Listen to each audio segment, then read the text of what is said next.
Sinto ciúmes, mesmo sem ter. E mesmo assim, tenho medo de te perder. Autor desconhecido. E você? Sente ciúme de quem? De quê? Como lidar com o ciúme? Antes da gente conversar sobre isso, roda a vinheta.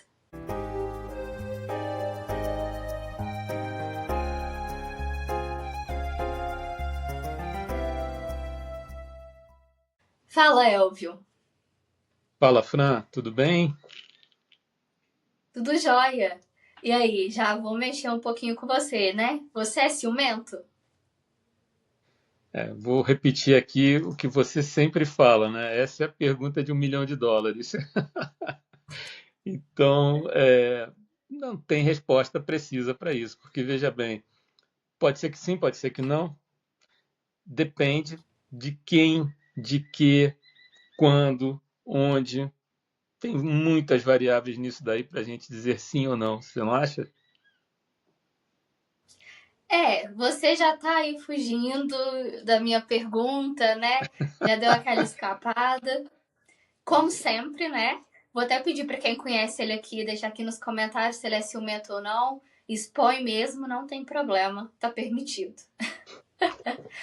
Mas vamos lá. Vamos pro episódio, né? Vamos olhar para o ciúme hoje com um olhar psicanalítico. Então, primeiramente, o ciúme, ele é do ser humano. Ele é universal. Então, você sentiu ciúme alguma vez na vida? De uma pessoa, de um objeto? Tem muitas pessoas que gostam de esconder o ciúme ou de não aceitá-lo, né? De viver nessa negação de que não sente ciúme nunca, não tem ciúme de nada. Vamos sair dessa negação, né, gente? Vamos entender o que é o ciúme, vamos entender as nossas emoções, os nossos sentimentos, que a partir desse autoconhecimento a gente consegue lidar melhor com as nossas emoções e ter uma vida mais leve. Então, acorda aí e vamos parar com isso, tá? Então, uma puxadinha de orelha aqui no começo do episódio. O ciúme, quando a gente tem ciúme, a gente tem medo de perder aquele objeto de amor, né? Para algum rival. Mesmo que esse rival ele seja imaginário. Às vezes pode ser real, mas às vezes a gente imagina esse rival, né? E a gente vai criando ali teorias, vai colocando caraminholas na cabeça e a gente vai sentindo esse ciúme daquela pessoa, daquele determinado objeto, e isso vai causando um mal-estar muito grande. É como se a gente fosse sequestrado de nós mesmos por nós mesmos, né? A gente se sequestra porque a gente está vivendo tanto, no caso, né, de pessoas, às vezes a gente está vivendo tanto, prestando atenção no outro, que a gente também esquece de prestar um pouco de atenção na gente, né? E além disso, quando a gente entra no campo da insegurança, a gente pensa que o outro, esse rival, vamos dizer assim, tem muito mais a oferecer do que nós. Então a gente fica o tempo todo. Quando essa pessoa encontrar alguém melhor, ela vai embora, eu não sou bom o suficiente, então fica se menosprezando, né? Fica se diminuindo. São pessoas que têm autoestima mais baixa. Então, assim, a gente tem vários campos pra gente ver ah, como que o ciúme ele vai se manifestar, né, Elvio? Exatamente. E eu vou pegar esse gancho que você deixou aí na sua fala inicial freudiana, né, para a gente falar um pouquinho dos tipos de ciúme. Eu vou falar inicialmente de três tipos de ciúme aqui, porque seriam mais tradicionais, vamos dizer assim. Eu queria começar por aquilo que a gente pode chamar de um ciúme normal, ou um ciúme competitivo.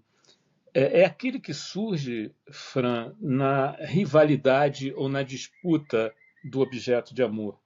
É um sentimento esperado, é um sentimento saudável, não é alguma coisa que nos provoque nenhum tipo de dano emocional, vamos dizer assim, e dentro de certas proporções, ele é alguma coisa que acontece de uma forma é, bem tranquila na nossa vida, né? Então, esse seria, a gente está chamando de normal aqui, mas é o ciúme competitivo, né? Aquele que acontece numa situação bastante tranquila, vamos dizer assim. O segundo tipo de ciúme que eu gostaria de trazer é o ciúme projetivo. O ciúme projetivo é quando a gente projeta os nossos próprios desejos e inseguranças também no outro.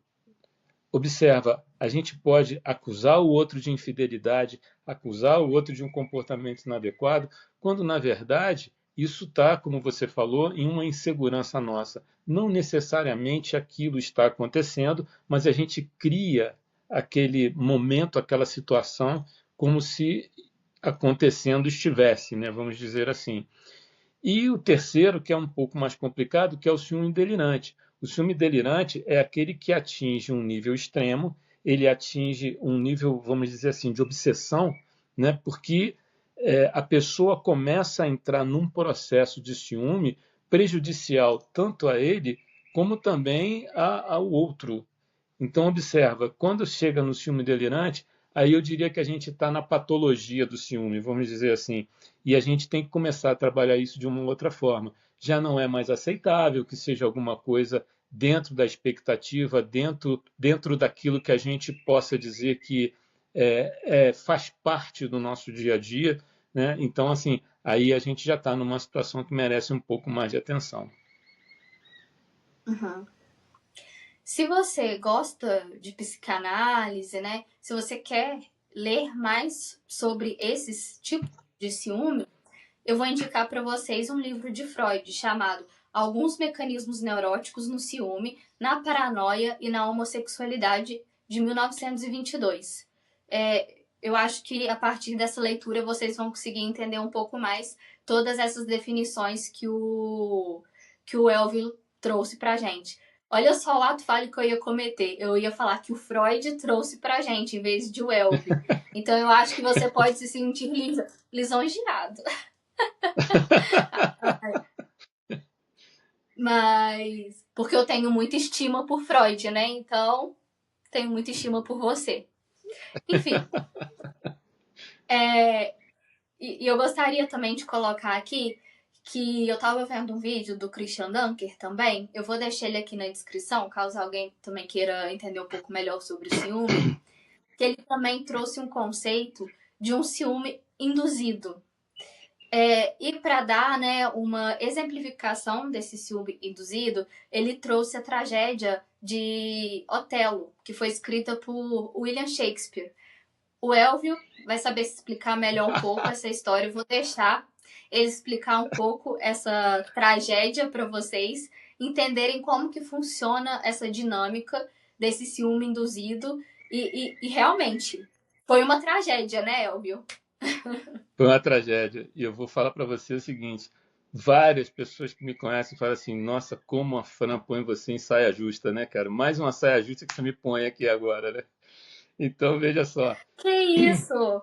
Que isso, gente? Eu não coloco ele em saia justa, não. Eu sei que ele é uma pessoa muito intelectualizado, muito conhecedor da vida. Então eu sei exatamente a capacidade dele de falar sobre essas coisas.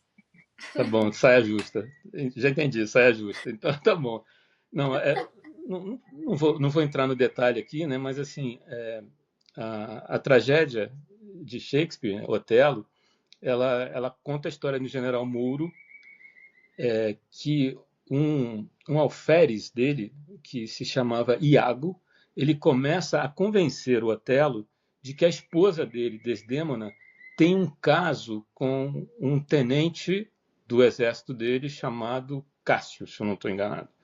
E essa história acaba fazendo com que justamente o Iago induza o ciúme ao Otelo e o Otelo acaba sufocando a Desdémona. E aí ele descobre que não era bem assim e isso vai acabar numa tragédia maior ainda porque ele vai se suicidar, né? Então, eu acho que é exatamente o que você falou, sem entrar no detalhe da tragédia de Otelo, é exatamente isso. É o caso de alguém que convence uma pessoa para que ela tenha ciúmes em relação à sua esposa, no caso do Otelo, e isso acaba numa tragédia, né? É exatamente o ciúme induzido, né, que você acabou de dizer. Que eu colocaria o ciúme induzido na mesma categoria do delirante, que são ciúmes que já estão dentro de uma, vamos dizer assim, dentro de uma cesta de patologia e que precisa ser trabalhado de uma forma diferente. Não dá para a gente enxergar isso como sendo alguma coisa normal, esperada, enfim, né? Tão simples assim. Uhum. Trazendo aqui, né? Dando um passo para trás, entre aspas, vamos dizer aqui, eu só queria frisar o que seria esse ciúme, né? Seria o medo de ficar só? Seria um medo, né, dessa perda do afeto desse objeto de amor ou da perda de algum objeto que você é apegado, que você gosta muito, né? Então, o ciúme, ele tem a ver com a perda de algo. E quando a gente traz objeto de amor, eu quero deixar claro que eu tô falando tanto de pessoas quanto objetos inanimados, porque na psicanálise a gente usa muito, né, o termo objeto, mas não somente como algo inanimado, como geralmente utilizado no senso comum. Além disso, eu acho que também tem uma questão de um medo narcísico, sabe? Aquela questão de fazer o papel de trouxa, sabe, Elvio? Sim. Eu acho que também tem muito disso, né? Da nossa sociedade, de zoar ali quem foi traído. Então a pessoa tem medo também dessa questão, né? Do que essa traição, do que essa perda representa para aquela determinada pessoa. E quando a gente fala de ciúme, a gente pode trazer aqui dois sentimentos. Um sentimento de posse e um sentimento de exclusividade, né? Então, aquela pessoa é minha e eu quero que ela seja só pra mim. Então, eu tenho ciúme. Ok, igual você falou, quando um ciúme ele é anormal, é um ciúme zeloso, né? É algo que a gente zela por aquela pessoa. Mas não é um ciúme que tira a liberdade, que inclusive a gente tem episódio aqui. Eu quero que você reflita. Você está em um relacionamento que tira a liberdade? Ou você está tirando a liberdade do seu parceiro? Se você responder que sim, isso já é um ciúme patológico. Não está dentro desse ciúme universal que é construído a partir do complexo de Édipo, do medo, da perda, do objeto amado. Então, assim, é bom você refletir, né, sobre esse relacionamento. O que eu vou fazer para que esse relacionamento realmente seja mais saudável? Se você é o ciumento, o que eu vou fazer para que eu tenha mais confiança nesse relacionamento, na pessoa, em mim? Se você é a pessoa que sofre com ciúmes, será que vale a pena? Será que a gente tenta algo? Será que talvez, né, seja melhor eu ir por um outro caminho? Aí é com você, né? A gente não vai saber a resposta. A gente não tem posse de pessoas, a gente tem posse de objetos, né? Então, de coisas inanimadas. Então, por isso que uma pessoa ela tem que ter essa liberdade. E também, Elvio, muitas vezes a gente coloca o ciumento numa posição, nossa, tadinho, é inseguro, tem autoestima baixa. Mas nem sempre é assim, não. Eu tenho uma teoria que ontem nas minhas pesquisas foi corroborada pela teoria também da Ana Beatriz Barbosa, que é uma psiquiatra com aí uma expertise muito maior do que a minha, vamos dizer assim, de que existem ciumentos controladores e que eles controlam, né? Eles precisam desse controle justamente porque eles fazem, assim, eles sabem o que tem no mundo, vamos dizer assim, e eles têm medo de sofrer o que eles mesmos estão fazendo para aquela pessoa, né? Então, assim, se eu traio, você também pode estar me traindo, né? Então, eu também acho que tem esse universo por aí. Eu consigo perceber bastante isso no consultório e eu achei bacana ver a Ana Beatriz trazendo isso, né? Mas ao mesmo tempo, é claro que tem as pessoas que têm a baixa autoestima, que têm a insegurança, né? Essa insegurança, ela pode ser motivada, por exemplo, por algo que aconteceu na infância dela, um desamparo. Nem que esse desamparo ele tenha sido um desamparo momentâneo. Por exemplo, a criança chorou e a mãe não pôde responder naquele momento imediatamente. Então, pra gente é uma coisa normal do dia a dia, né? Às vezes a mãe estava cuidando de um outro irmão, estava fazendo alguma outra coisa, mas pra criança aquilo é um desamparo muito grande. Então, às vezes, esse ciumento nem lembra que isso aconteceu, às vezes isso foi de bebezinho, né? Enfim, mas essas questões de quando a gente é criança, de quando a gente é bebê, influencia muito, né, na nossa vida agora. Então, traz essa insegurança, traz essa baixa autoestima, esse medo de ficar só, do desamparo. Às vezes eu prefiro estar mal acompanhado do que estar sozinho. Eu acredito que muita gente pensa dessa forma, né? Então, fazendo assim um breve resumo, eu acho que seria, para mim, seria esse o conceito, vamos dizer assim, de ciúme, né, Elvio? Então, Fran, o que eu acho que a gente pode fazer agora é pegar um pouco dessa transição, né, do ciúme dito normal, entre aspas, para o ciúme patológico, doentio, né, que a gente pode falar aqui. Eu acho que o que a gente vai falar nesse momento ele está ligado diretamente ao relacionamento, a um relacionamento. Na maioria das vezes a gente tá falando de um relacionamento amoroso, né? Então, vamos começar aqui. O primeiro aspecto que eu queria trazer é a exclusividade no relacionamento. O que é a exclusividade no relacionamento? Um dos parceiros considera que o outro é propriedade exclusiva dele. Você já comentou isso aqui há pouco, né? É como se fosse uma necessidade para preservar o relacionamento. Então, observa, essa coisa da exclusividade começa a passar para os próximos pontos que a gente vai abordar aqui, que é uma opinião autoritária em relação àquilo que está acontecendo no relacionamento. E essa opinião autoritária, ela mostra o seguinte, que a pessoa que tem esse ciúme fora do contexto, ela realmente não consegue mudar de opinião, mesmo com os fatos na frente dela, mesmo focando sempre aquilo que é possível, aquilo que é provável, né?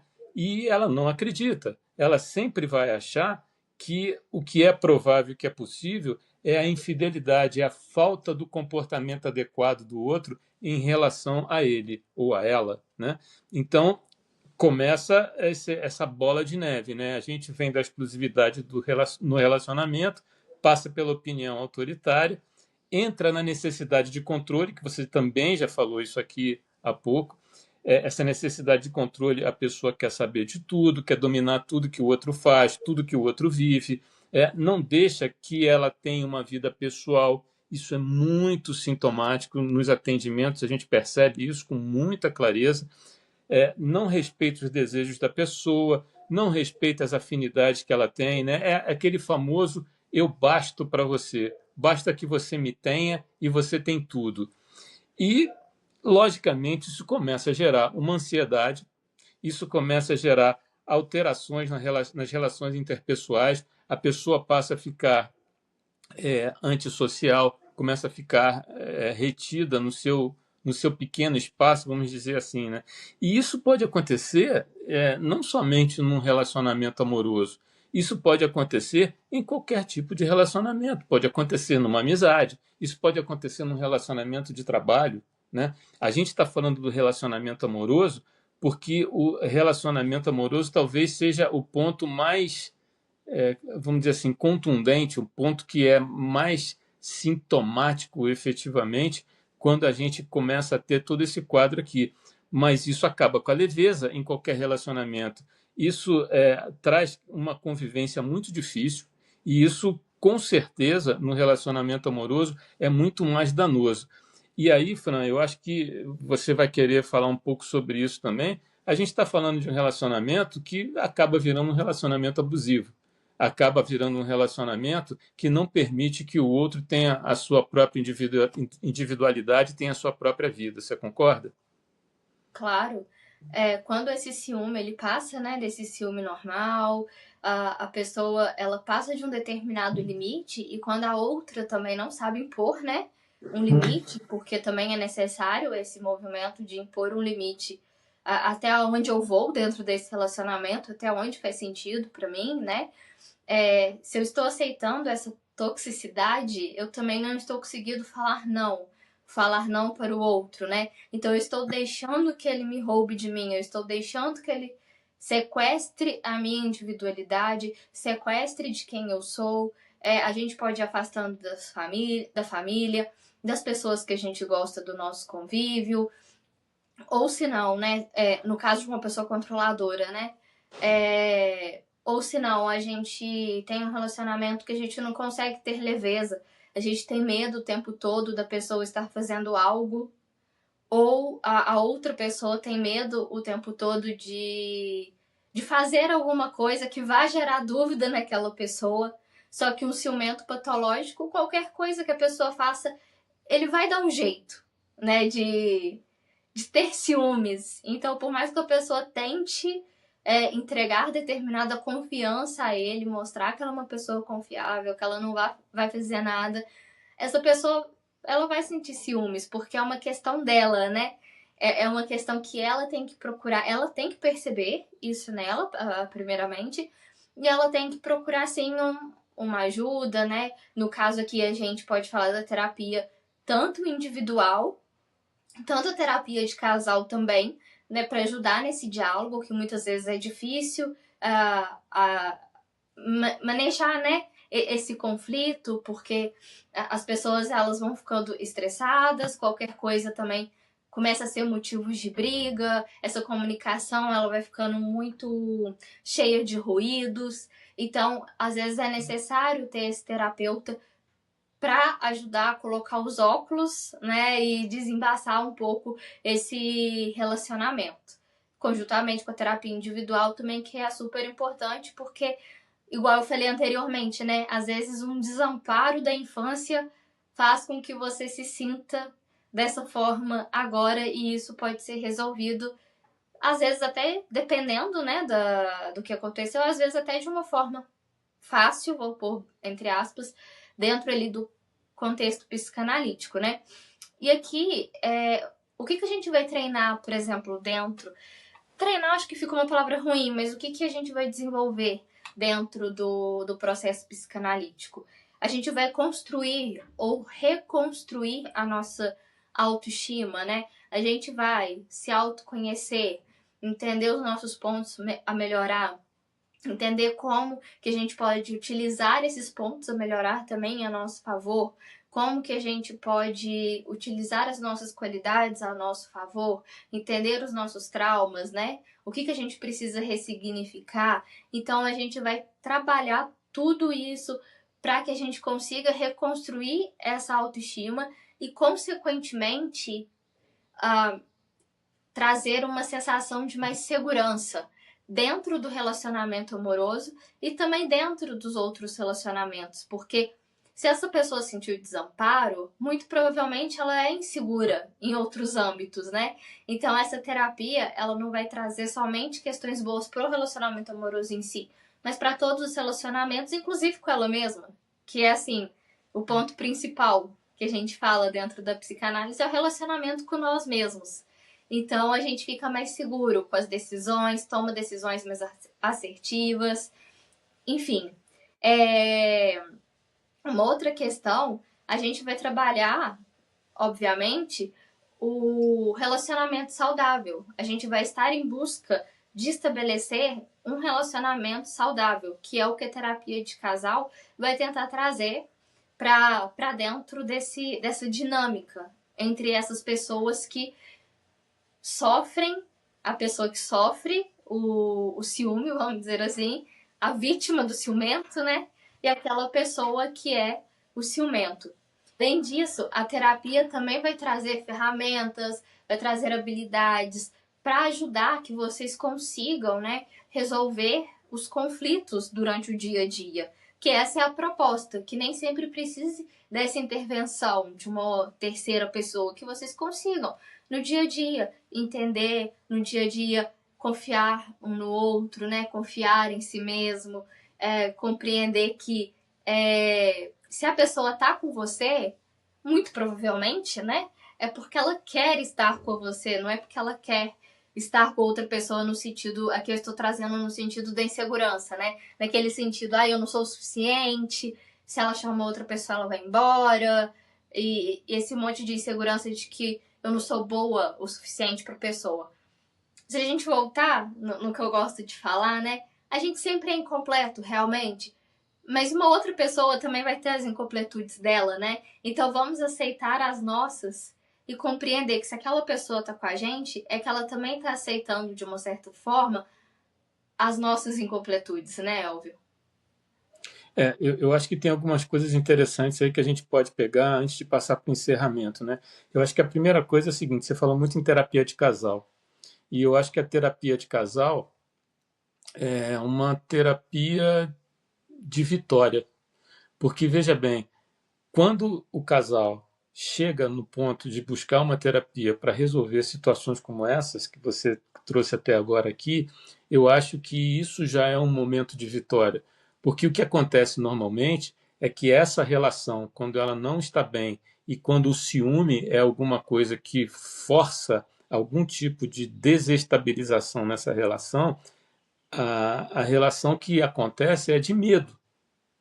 E essa relação de medo impede que várias coisas aconteçam no desenrolar da relação do casal, né? Veja só, uma coisa que eu acho que é importante a gente trazer aqui, eu já tive algumas situações como essa, né?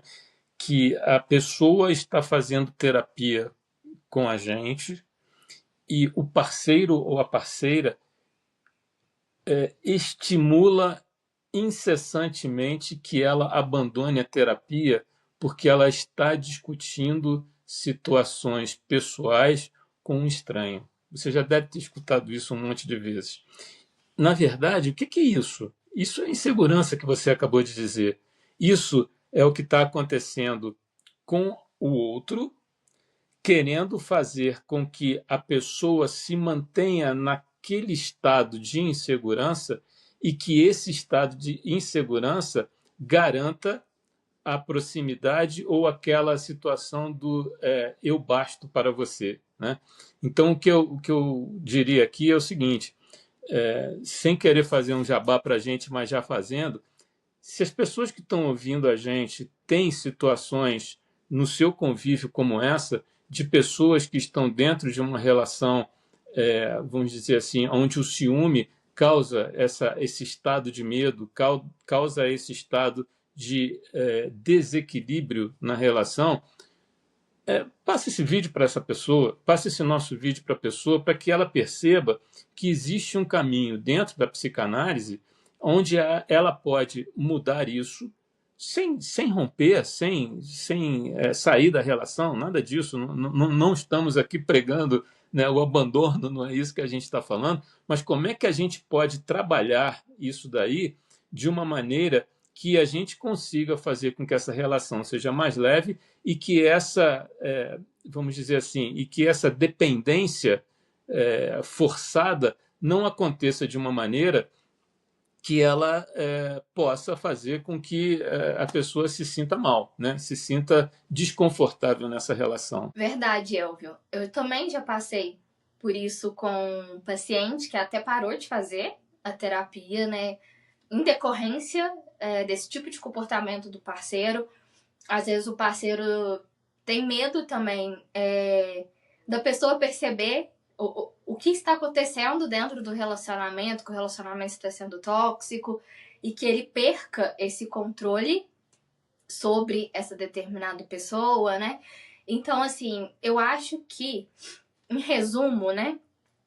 O ciúme, como eu disse, ele é humano, ele é universal, em até determinado ponto ele é normal, demonstra que você ama determinada pessoa, é zeloso, mas eu acho que se a gente for fazer um resumo de como perceber, assim, o primeiro sinal, vamos dizer, os 2 primeiros sinais para perceber que esse ciúme se descontrolou você tira a liberdade do outro, ou você sente que a sua liberdade está sendo tirada de alguma forma, e você não trata o outro com respeito, ou você sente que a sua individualidade está sendo desrespeitado, né? Então, se você percebe esses 2 sinais, já pode acender aí um alerta e conversar com esse parceiro, tentar entender melhor o que está acontecendo. De novo, né, o que você falou, a gente não está tentando falar para as pessoas terminarem relacionamentos. Muitas vezes essas questões podem ser, sim, resolvidas. Mas o que muita gente talvez não tenha conhecimento, e eu acho importante falar, apesar de, às vezes, esse tipo de coisa que a gente fala causa um medo da pessoa fazer a terapia de casal, vamos dizer assim, mas a terapia de casal, ela não é também algo para salvar relacionamento. Não tem somente essa relação, né? Muitas vezes as pessoas compreendem que aquele relacionamento já não faz mais sentido. E é doloroso? É, mas depois, com o tempo, a gente vai ver que aquilo realmente foi preciso. Então, a terapia é para esclarecer. A gente vai para qual caminho? O caminho da resolução dos conflitos, de bem-estar, de ter um relacionamento saudável juntos, ou de resolver os conflitos de bem-estar, mas com caminhos separados, se for o melhor para os 2, né? Mas, assim, enfim, eu espero que vocês tenham gostado do episódio de hoje. Acho que o ciúme é algo que a gente pode trazer aí em muitas abordagens, muitas coisas, né? A gente pode falar muito, muito, muito. Não sei se é porque eu gosto de trabalhar nessa parte de relacionamento também, né? Então, eu sempre acho que tá faltando alguma coisa, mas eu entrego a minha incompletude a vocês e espero que vocês entreguem a sua incompletude pra gente também, para que a gente possa crescer cada vez mais esse canal, né? Vou fazer aqui o jabá, né, dos 600 inscritos, então a gente tá aí quase com 600 inscritos, pelo menos agora, né, que a gente tá gravando o vídeo. Então, vamos alcançar essa meta, é muito importante que vocês estejam aí com a gente. Eu também tenho uma jornada de autodescoberta que pode te ajudar nessa questão do ciúme e diversas outras questões, né, do nosso dia a dia. Enfim, muito obrigada a todos que estão assistindo. Curtam esse vídeo, compartilhe para quem faz sentido. Até terça-feira que vem, às 19 horas. E tchau! Tchau, pessoal.